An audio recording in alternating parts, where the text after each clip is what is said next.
ఉప్పల్ నియోజకవర్గం చెర్లపల్లి డివిజన్లోని ఇండస్ట్రియల్ ఏరియాలో జనపద నిర్వహిస్తున్నాము. ఇక్కడ పారిశ్రామికవేత్తలు పరిశ్రమ నెలకొల్పేటప్పుడు వాళ్ళు పడుతున్న ఇబ్బందులు, పరిశ్రమను రన్ చేసేటప్పుడు వాళ్ళ ఇబ్బందులన్నీ తీసుకొచ్చారు. తర్వాత పరిశ్రమలో పనిచేస్తున్నటువంటి కార్మికులు ఎటువంటి ఇబ్బందులు పడుతున్నారు, అది యాజమాన్యం నుంచి ఇటు చెర్లపల్లి ఏరియాలో ఉన్నటువంటి మౌలిక వసతుల లోపాలు ఏ విధంగా ఉన్నాయన్నది వీళ్ళను అడిగి తెలుసుకుందాం. కొంతమంది కార్మికులు ఉన్నారు. చెప్పండి, మీరు పరిశ్రమలో పనిచేస్తున్నప్పుడు ఎటువంటి ఇబ్బందులు ఎదుర్కొంటుంటారు? అంటే నాణ్యానికి రెండు వైపులా మనం చూడాలి.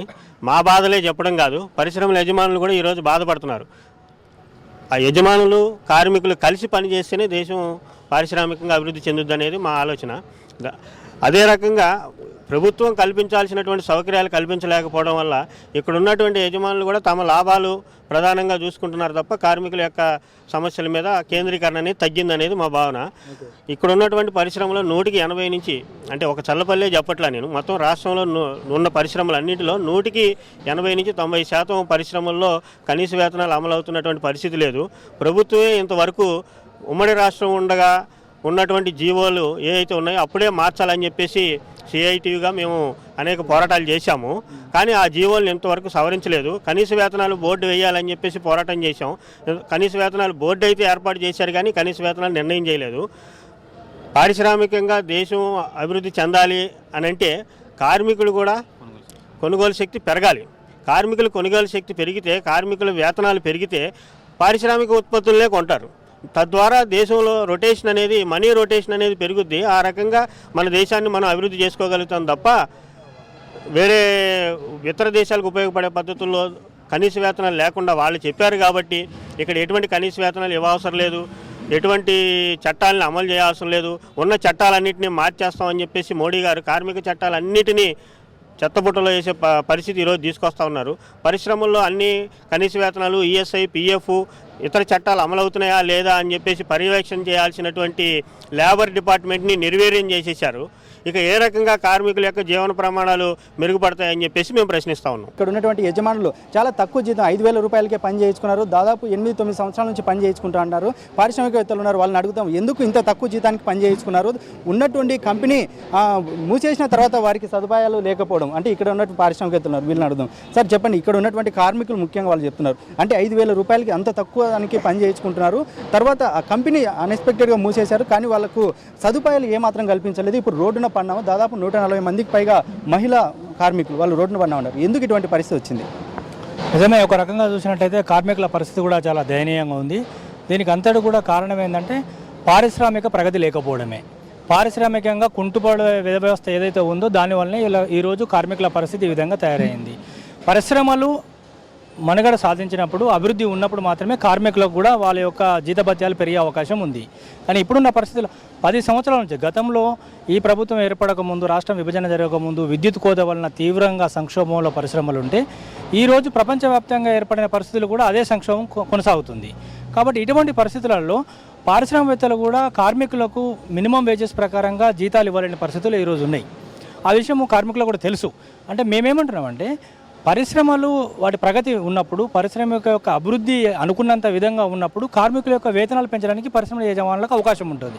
ఈరోజు పరిశ్రమలే మనగడ సాధించలేని పరిస్థితిలో ఉన్నప్పుడు కార్మికులను చూసే పరిస్థితి యజమానుల దగ్గర లేదు. ఎందుకు పరిశ్రమలు మూతపడే పరిస్థితి ఎందుకు వచ్చిందంటారు? మీరు ఒక కంపెనీ ఏదైనా ఇండస్ట్రియల్ ఏర్పాటు చేసుకునేటప్పుడు అన్ని సౌకర్యాలు చూసుకుంటారు, కంపెనీని ఎలా రన్ చేయగలమన్న అన్ని ప్రికాషన్స్ తీసుకొని ఒక కంపెనీ ఏర్పాటు చేస్తారు, దాని తర్వాత కార్మికులను తీసుకుంటారు. ఒక్కసారిగా నష్టాలు ఎందుకు వస్తున్నాయి కంపెనీకి?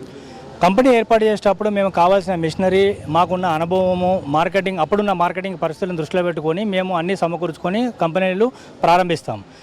ఒకసారి కంపెనీ ప్రారంభించిన తర్వాత మార్కెట్ యొక్క స్థితిగతులు అనేవి మా చేతిలో ఉండవు. ఇవి మార్కెట్ యొక్క స్థితిగతులు, ఒకటి అంతర్జాతీయ సమాజము, రెండవది భారత ప్రభుత్వం యొక్క విధానాలు, రెండవది స్థానిక రాష్ట్ర ప్రభుత్వం యొక్క విధానాలు. ఈ ప్రభుత్వాలు తీసుకునే విధానాలను మేము శాసించలేము. కాబట్టి పరిశ్రమ నెలకొల్పినప్పుడు ఆల్మోస్ట్ మేము అన్ని చూసుకునే దిగుతాం మేము. కానీ పరిశ్రమ నెలకొల్పిన తర్వాత జరిగే పరిణామాలు అవి ప్రభుత్వాలు గమనించి ఎప్పటికప్పుడు చక్కదిద్దాలి తప్ప అది మేము పారిశ్రామికవేత్తలుగా మేము వాటిని మార్చగలిగే పరిస్థితిలో ఈరోజు చిన్నతర పరిశ్రమలు లేవు.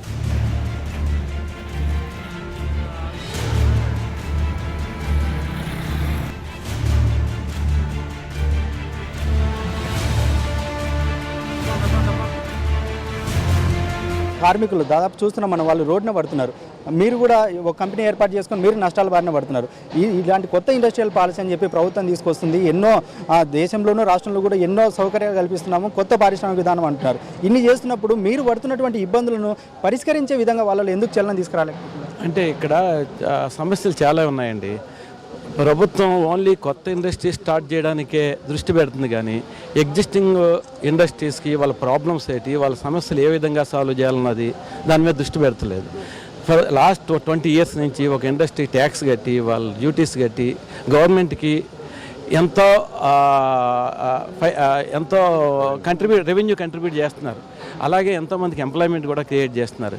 కానీ ఈ ఇండస్ట్రీని పక్కన పెట్టేసి ఎప్పుడు కొత్త ఇండస్ట్రీస్ అనే పాట పాడుతున్నారు. కానీ ఉన్న ఇండస్ట్రీస్ని ఏ విధంగా డెవలప్ చేయాలి, ఉన్న ఇండస్ట్రీస్ని ఏ విధంగా పరిపుష్టత క్రియేట్ చేయాలన్న దాని మీద దృష్టి పెట్టడం లేదు. ఇది చాలా ఇంపార్టెంట్.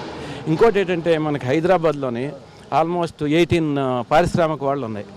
18 పారిశ్రామిక వాళ్ళలో 8,000 మంది, ఆల్మోస్ట్ 8,000 పరిశ్రమలు ఉన్నాయి, small scale industries. I'm talking only about the small scale industries. ఈ స్మాల్ స్కేల్ ఇండస్ట్రీస్ మీరు చూస్తే ఎన్నో వాళ్ళు విభిన్న రకాలైన ఉత్పత్తులు తయారు చేస్తున్నారు. న్యూక్లియర్ పవర్ అనుకోండి, లేకపోతే ఏరోస్పేస్ అనండి, డిఫెన్స్ అవనండి, ఆటోమొబైల్స్, రైల్వేస్, ఎలక్ట్రానిక్స్, అలాగే కన్జ్యూమర్ గూడ్స్, ప్యాకింగు, ఎన్నో అలాగే బోర్వెల్ ఎక్విప్మెంట్, ఎన్నో రకాలైన పరిశ్రమలు ఇక్కడ హైదరాబాద్లో ఉన్నాయి. అయితే వీటికి కావాల్సినటువంటి స్కిల్, ఎలాంటి స్కిల్ కావాలంటే మనకి ఆ పరిశ్రమలకు డైరెక్ట్గా ఉపయోగపడేటువంటి స్కిల్ కావాలి. అయితే మనకి ఇక్కడ స్కిల్ గ్యాప్ చాలా ఉంది మనకి ఎడ్యుకేషనల్ ఇన్స్టిట్యూషన్లోని, తర్వాత ఏమో మనకి రిక్వైర్మెంట్లోని. ఈ స్కిల్ గ్యాప్ పోడ్చడానికి అని చెప్పేసి గవర్నమెంట్, సెంట్రల్ గవర్నమెంట్ అవనివ్వండి, స్టేట్ గవర్నమెంట్ అవనివ్వండి, చాలా రకమైనటువంటి స్కీములు తయారు చేసింది. కానీ ఆ స్కీములు ఇంప్లిమెంట్ అవ్వటం లేదు. కారణం ఏంటంటే అది ఓన్లీ ఒక ఆఫీస్లో కూర్చొనో లేదా ఒక బ్లాక్ బోర్డు దాన్ని పరిమితం చేస్తే సరిపోదు. మాకులటువంటి ఇండస్ట్రియల్ ఎస్టేట్కి వచ్చి అసలు ఇక స్కిల్ గ్యాప్ ఏంటి, ఈ స్కిల్ గ్యాప్ని ఏ విధంగా పోడ్చాలి, మీ దగ్గరటువంటి ఎక్స్పర్టైజ్ ఏంటి, ఈ ఎక్స్పర్టైజ్ మేము ఏ విధంగా ఉపయోగించుకుని స్కిల్ని డెవలప్ చేసుకోవచ్చు అని అనేక విధాలటువంటి పనులు చేయొచ్చు గవర్నమెంట్, కానీ అది రావటం లేదు. నిరుద్యోగ యువత చాలామంది ఉంటారు. వాళ్ళు ఒకవేళ ఇక్కడికి వస్తే, ఈ పారిశ్రామిక వాళ్ళకి వస్తే వాళ్ళకు ఉద్యోగ అవకాశాలు కల్పించడానికి, వాళ్ళ చైతన్యం అంటే నైపుణ్యం కల్పించడానికి, ముఖ్యంగా వాళ్ళలో పారిశ్రామిక విధానాలు ఇప్పుడు కంపెనీల్లో పనిచేయడానికి వచ్చినప్పుడు వాళ్ళలో స్కిల్ డెవలప్మెంట్ దాన్ని ఏర్పాటు చేయడానికి ఇక్కడ ఏదైనా ఇన్స్టిట్యూట్ లాంటిది ఏదైనా ఉందా? మేము మొదటి నుంచి కూడా ప్రభుత్వంతో అప్పీల్ చేస్తుంది ఏంటంటే, కాలేజీ నుంచి బయటకు వచ్చే యువత ఇండస్ట్రీకి పనికొచ్చే రకమైన స్కిల్స్ లేకపోవడం వల్ల ఇబ్బంది వస్తుంది. ఇండస్ట్రీకి there is heavy requirement, industry workers అవసరం ఉన్నది, స్కిల్డ్ లేబర్ అవసరం ఉంది. బయట కాలేజీల్లో నిరుద్యోగ యువత చాలా మంది బయట ఉన్నారు ఉద్యోగాలు లేక. ఈ గ్యాప్ను ఫుల్ఫిల్ చేయాలంటే ఇక్కడ ఉన్నటువంటి ఇండస్ట్రియల్ ఏరియాస్లో ఉన్నటువంటి ఇండస్ట్రియల్ అసోసియేషన్స్ సహకారం తీసుకొని ప్రభుత్వం ఇండస్ట్రియల్ ఏరియాస్లో ఉన్నటువంటి ఇన్ఫ్రాస్ట్రక్చర్ వాడుకొని ఈ గ్రామీణ యువత 10th ఇంటర్మీడియట్, డిప్లొమా, పాలిటెక్నిక్ చేసిన, ఐటీఐ చేసిన విద్యార్థులందరినీ కూడా ఈ ఇండస్ట్రియల్ ఏరియాస్లో అవసరం ఉన్నటువంటి స్కిల్స్లో ట్రైనింగ్ చేయడానికి అసోసియేషన్స్ ముందుకు వస్తున్నాం. మేము మా అసోసియేషన్ కావాల్సినటువంటి సదుపాయాలను కనుక ప్రభుత్వం కల్పించినట్టయితే ఖచ్చితంగా మాకు అవసరమైనటువంటి స్కిల్ ఫోర్స్ను మేమే తయారు చేసుకునే అవకాశం ఉంది. మా దగ్గర కొన్ని 20-30 సంవత్సరాల ఎక్స్పీరియన్స్ ఉన్నటువంటి పారిశ్రామికవేత్తలు ఉన్నారు. వారికి కావాల్సిన ఫ్యాకల్టీ కూడా మేమే అరేంజ్ చేయగలుగుతాం. ట్రైనింగ్ కోసం కావాల్సిన ఫ్యాకల్టీ, వారికి కావాల్సిన సదుపాయం, క్లాస్ రూమ్ ఫెసిలిటీ కూడా మేమే ఇస్తాం. ల్యాబొరేటరీ ట్రైనింగ్ కూడా, ప్రాక్టికల్ ల్యాబొరేటరీ ట్రైనింగ్ కూడా మా ఇండస్ట్రీస్లో, ప్రతి ఇండస్ట్రీ ఇక్కడ ఉంది, అన్ని రకాల ఇండస్ట్రీస్ ఉన్నాయి. ఏ రకమైన ఇండస్ట్రీకి కావాల్సిన స్కిల్స్ ఆ రకమైన ఇండస్ట్రీలో మనం ప్రాక్టికల్గా వాళ్ళకు చూపెట్టేసి వారిని ఇండస్ట్రీ వాతావరణం వైపు ఎక్స్పోజ్ చేసే అవకాశం ఉంది. దీనివల్ల స్కిల్ గ్యాప్ అనేది తగ్గుతుంది. దీనికి ప్రభుత్వం నుంచి కొంత సహకారం అవసరం ఉంది. ఇప్పుడు వస్తున్నటువంటి స్కిల్ డెవలప్మెంట్ సెంటర్ ప్రైవేట్ ఆర్గనైజేషన్స్కి ఇస్తున్నారు. ప్రైవేట్ ఆర్గనైజేషన్స్ ఓన్లీ ప్రభుత్వం నుంచి వచ్చే ఆ ఇన్సెంటివ్ని వాడుకోవడానికి 5,000, 6,000 వాడుకోవడానికే వారి స్కిల్ డెవలప్మెంట్ ప్రోగ్రామ్స్ చేస్తున్నారు తప్ప నిజంగా ఇండస్ట్రీకి ఏం అవసరం అనేది స్టడీ చేసి వాళ్ళు మాత్రం చేయట్లేదు. అదే కనుక మన అసోసియేషన్స్కి ముందుకు వచ్చి ఇచ్చినట్టయితే, వాళ్ళకి అవకాశం ఇచ్చినట్టయితే ఖచ్చితంగా ఇప్పుడున్న దానికంటే ఒక 10 రెట్లు నాణ్యమైన, నైపుణ్యమైన కార్మికులను తయారు చేసుకొని పరిశ్రమలకు ఉపయోగపడే రకంగా తీసుకోవచ్చు. అది మేము చేసేందుకు సిద్ధంగా ఉన్నాం. అన్ని అసోసియేషన్స్ కూడా సిద్ధంగా ఉన్నాయి. దానికి నిరుద్యోగ యువతకు సంబంధించి వాళ్ళలో నైపుణ్యం తీసుకొచ్చే విధంగా స్కిల్ డెవలప్మెంట్ కోర్సును కూడా తీసుకొస్తాము. వాళ్ళలో నైపుణ్యం తీసుకొస్తాం, పరిశ్రమలలో పనిచేసే విధంగా వాళ్ళకు ఉద్యోగ అవకాశాలు కూడా కల్పిస్తామంటున్నారు.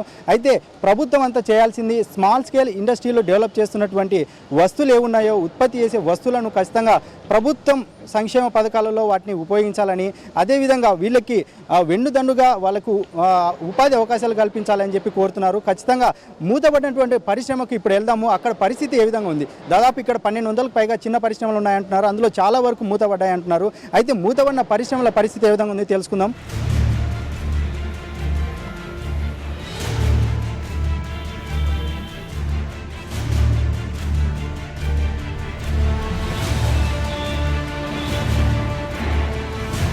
బకాయిల కారణంగా కావచ్చు, లేదంటే ఇతర కారణాలు కావచ్చు, ఇలాంటి పరిశ్రమలు కొన్ని మూతపడ్డాయి. ప్రస్తుతం మూతపడ్డ పరిశ్రమ దగ్గర ఉన్నాము. ఇక్కడ రెంట్ లీజ్ అన్న బోర్డు కూడా పెట్టుకున్న పరిస్థితి కనిపిస్తుంది. ఇలాంటి పరిశ్రమలు మూతపడినప్పుడు మాత్రం ఖచ్చితంగా కార్మికులే తీవ్రంగా నష్టపోతున్నారు. ఇందులో పనిచేసి ఇప్పటి వరకు జీతము అదేవిధంగా భత్యం రాక తీవ్ర ఇబ్బంది పడుతున్న ఒక కార్మికురాలు ఉన్నారు. ఆమెను అడుగుదాం. చెప్పండి, ఈ కంపెనీలో ఎన్ని సంవత్సరాలు పనిచేశారు, తర్వాత ఎటువంటి ఇబ్బంది? 8 సంవత్సరాల నుంచి పనిచేస్తున్నాము. 5 సంవత్సరాలేమో మల్లాపూర్లో చేసాము. ఓన్ బిల్డింగ్ కట్టాము. మన కంపెనీకి లాభాలు వచ్చాయని చెప్పి మా దగ్గర హామీ తీసుకొచ్చి ఇక్కడికి తీసుకొచ్చారు. మేము బోడుప్పల్ నుంచి వస్తాము. బోడుప్పల్ నుంచి వస్తే అక్కడ నుంచి ఇక్కడికి రావడానికి లేట్ అయినా తీసుకోరు. అలాంటి పరిస్థితి అయినా మన కంపెనీ అని అభివృద్ధి చేయాలనుకున్నాం. మేము అభివృద్ధి చేశాము. 5 అంతస్తుల బిల్డింగ్ కట్టుకున్నారు. ఇవాళ లీజుకి ఇస్తామని బోర్డు పెట్టుకున్నారు. సంవత్సరం నుంచి వెళ్ళి బంద్ చేసి కంపెనీ మూసేసి ఇప్పుడు లీజుకి ఇస్తామని బోర్డు పెట్టుకున్నారు. ఉన్న 140 మంది కార్మికులు రోడ్డు మీద పడ్డారు. చాలా దారుణమైన పరిస్థితి. కార్మికులు మాత్రం తీవ్రమైన ఇబ్బందులను ఎదుర్కొంటున్నారు. చాలా తక్కువ జీతాలకు పనిచేస్తున్న పరిస్థితి, అది కూడా నెల నెల ఇవ్వడం లేదంటున్నారు. ఖచ్చితంగా అధికారులు ఎవరైతే ఉన్నారో కార్మిక శాఖకు సంబంధించినటువంటి మంత్రి, అదేవిధంగా లేబర్ అధికారులు ఇక్కడికి చాలా ఇబ్బందులు పడుతున్నాం. లేబర్ ఆఫీసర్లు వచ్చి ఈ కార్మికులు పడుతున్న ఇబ్బందులను ఖచ్చితంగా పరిష్కరించాల్సిన బాధ్యత వారిపై ఉంది. అదేవిధంగా ఇక్కడ పనిచేస్తున్నటువంటి కార్మికులు దూర ప్రాంతాల నుంచి వస్తుంటాము ఇండస్ట్రియల్ ఏరియాలోకి. అయితే ఇక్కడికి రవాణా సౌకర్యం లేదంటున్నారు. బస్సులు కూడా కల్పించాలా, ఖచ్చితంగా ఇక్కడ ఉన్నటువంటి కార్మికుల కోసం ప్రత్యేకంగా బస్సులు వేయాలంటున్నారు. దీంతో పాటు కార్మికులకు నెల నెల జీతాలు రావాలి. అదేవిధంగా లేబర్ అధికారులు దృష్టి వహించాలి. కార్మిక శాఖ మంత్రి కూడా ఎవరైనా కంపెనీ మూతపడితే వాళ్ళని ఆదుకోవాల్సిన బాధ్యత కార్మిక శాఖ మంత్రి చొరవ తీసుకొని పరిశ్రమల పైన ఒక ఒత్తిడి తీసుకురావాలని చెప్తున్నారు. పరిశ్రమ అధికారులు కూడా మరోవైపు కార్మికులు ఇలా ఉంటే మరోవైపు పారిశ్రామికవేత్తలు మాకు ప్రభుత్వం నుంచి అధికారుల నుంచి తోడ్పాటు లేదని ఆవేదన వ్యక్తం చేస్తున్నారు. వీళ్ళు ఉత్పత్తి చేసే వస్తువులను ప్రభుత్వ రంగ సంస్థలు అదేవిధంగా ప్రభుత్వం కల్పించేటువంటి స్కీమ్లలో వాటిని కొనుగోలు చేయాలని 20% ఏదైతే ఉందో ఈ చిన్న స్మాల్ స్కేల్ ఇండస్ట్రీలు విధానంలో ఉన్నటువంటి 20%ని ఖచ్చితంగా అవలంబించాలి. అదేవిధంగా స్కిల్ డెవలప్మెంట్ కోర్సులను ఏర్పాటు చేయాలి. యువతకు ఉద్యోగాలు అయితే కల్పిస్తాము, కానీ మా దగ్గరికి నైపుణ్యం ఉన్నటువంటి విద్యార్థులు రావట్లేరు, యువత రావట్లేరు అని చెప్పి పారిశ్రామికవేత్తలు అంటున్నారు. ఖచ్చితంగా ఆ అధికారులు మరియు ప్రభుత్వం చొరవ తీసుకొని ఇండస్ట్రియల్ ఉన్నటువంటి మొత్తం దాదాపు 1200కు పైగా ఇక్కడ ఉన్నటువంటి పరిశ్రమలు ఉన్నాయి. వాటిని డెవలప్ చేసి వాటిని ఆదుకోవాల్సిన బాధ్యత ఉంది అంటున్నారు. ఇది ఇవాల్టి జనపదం. వచ్చే వారం మరో జనపదంలో కలుద్దాం.